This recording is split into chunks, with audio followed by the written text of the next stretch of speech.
শতরূপে সারদা বই থেকে পাঠ, বিষয় শ্রীরূপিণী, রামানন্দ বন্দ্যোপাধ্যায়। পরবর্তী অংশ।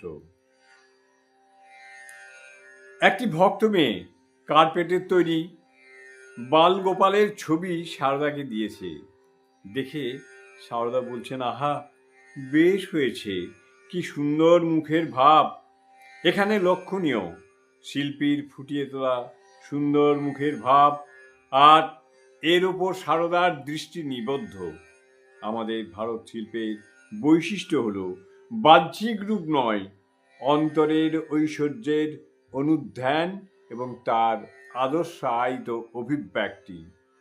এই প্রসঙ্গে উল্লেখ করা যেতে পারে যে এই কারণে গ্রিক প্রভাবিত গান্ধার শিল্পের সঙ্গে সনাতন ভারত শিল্পের ভাব প্রকাশের মূলগত তফাৎ ঘটেছিল।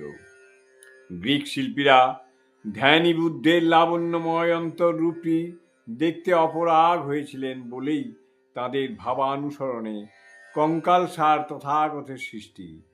যে পরম লাভের জন্য সিদ্ধার্থ শরীরপাত করলেন, ভারত শিল্পীরা তার প্রকৃত রূপটি অনুভব করতে পেরেছিলেন।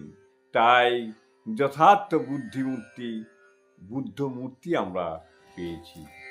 জয় মা।